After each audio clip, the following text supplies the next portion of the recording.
रामपुर गांव के स्कूल में स्वतंत्र दिवस की तैयारी चल रही थी। सभी बच्चे कक्षा में उपस्थित हुए। सभी ध्यान दें, इस स्वतंत्र दिवस पर हमारा गांव सभी बच्चों के लिए एक भव्य फैंसी ड्रेस प्रतियोगिता आयोजित कर रहा है। हमारे स्कूल के बच्चों के लिए यह फैंसी ड्रेस प्रतियोगिता बहुत खास है, क्योंकि स्वतंत्र दिवस पर देशभक्ति दिखाने का यह एक शानदार अवसर होगा। इसलिए सभी बच्चे अभी से तैयारी शुरू कर लीजिए और अपने लिए अच्छी अच्छी ड्रेस बनवा लीजिए। अब आप लोगों को बहुत मेहनत करनी है और अपने लिए एक अच्छी ड्रेस का प्रबंध करके फैंसी ड्रेस प्रतियोगिता में भाग लेना है। क्लास में पढ़ने वाली गांव के जमींदार की बेटी अदिति बहुत ही घमंडी थी। उसे अपने पिता के पैसों का बहुत घमंड था।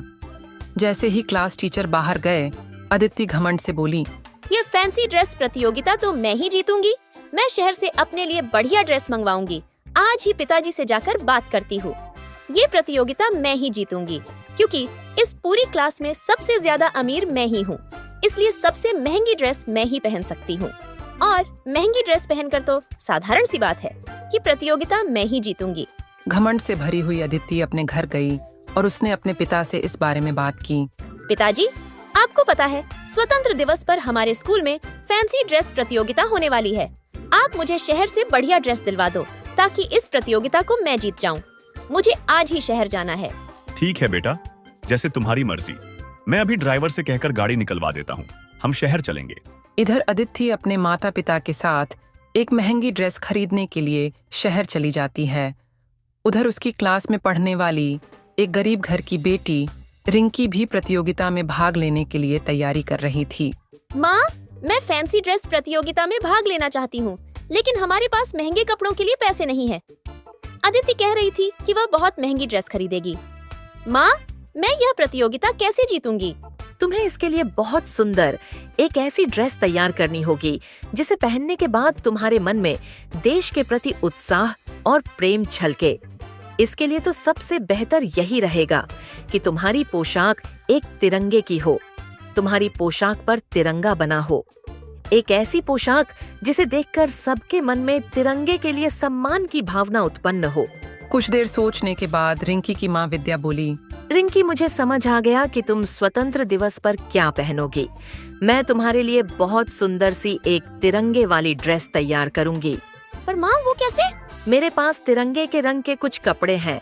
मैं उन्हें जोड़कर तुम्हारे लिए ड्रेस तैयार करूंगी। यह रही मेरी साड़ी, यह हुआ हरा रंग, यह तुम्हारे बापू की पगड़ी, यह हुआ सफेद रंग, और यह रही मेरे पास केसरिया रंग की एक चुनरी हो गए ना तिरंगे के 3 रंग पूरे।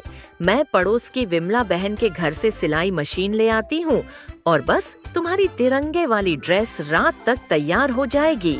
विद्या ने खूब मेहनत से कपड़ों को जोड़ कर तिरंगे के रंग की ड्रेस तैयार कर दी। प्रतियोगिता का दिन आ जाता है।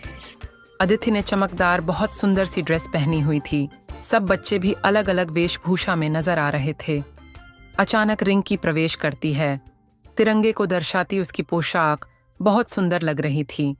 मैदान में उपस्थित सभी लोग रिंकी को देख रहे थे। रिंकी की पोशाक सबसे अलग थी। अब प्रिंसिपल मैडम विजेताओं की घोषणा करेंगी। बच्चों, आप सभी को स्वतंत्र दिवस की हार्दिक शुभकामनाएं। आप सभी बच्चों ने बहुत मेहनत के साथ इस फैंसी ड्रेस प्रतियोगिता में तैयारी की है। इसीलिए सभी बच्चों की मैं सराहना करती हूं, पर हमें परिणाम भी घोषित करने हैं। इसलिए आज का प्रथम पुरस्कार रिंकी को ही जाता है। रिंकी की पोशाक वास्तव में देश के प्रति प्रेम और आदर्श को दर्शाती है, और आज स्वतंत्र दिवस के शुभ अवसर पर यह जरूरी भी था कि हम फैंसी ड्रेस प्रतियोगिता में कुछ ऐसा पहने जो हमारे देश के प्रति देशभक्ति को दर्शाता हो। रिंकी, स्टेज पर आओ। प्रिंसिपल मैडम के हाथों से अपना पुरस्कार लो। मैम, मैंने तो इतनी महंगी ड्रेस पहनी है, फिर मुझे क्यों प्रथम पुरस्कार नहीं दिया गया? बेटा, रिंकी ने हमें याद दिलाया है कि हमारे देश की भावना महंगे कपड़ों में नहीं, बल्कि हमारे दिल और तिरंगे के प्रति हमारे सम्मान में छुपी है। इसलिए वह आज सच्ची विजेता है। मैम, मुझे समझ आ गया है। ये देखिए मैम, मैंने भी अपने देश का झंडा अपनी ड्रेस पर लगा लिया। अब मैं भी देश के लिए प्रेम और सम्मान को प्रस्तुत करूंगी। बहुत अच्छी बात है बेटा, वेरी गुड। आज का द्वितीय पुरस्कार अदिति को दिया जाएगा और तृतीय पुरस्कार शीना को।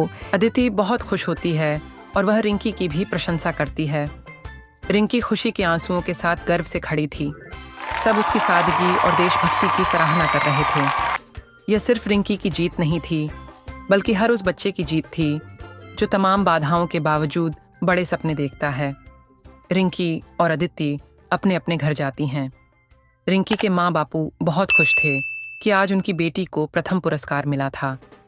उधर अदिति भी घर जाकर सारी बात अपने माता पिता को बताती, जिसे सुनकर अदिति के माता पिता भी अपनी बेटी के इस बदलते व्यवहार को देखकर गर्व महसूस करते हैं।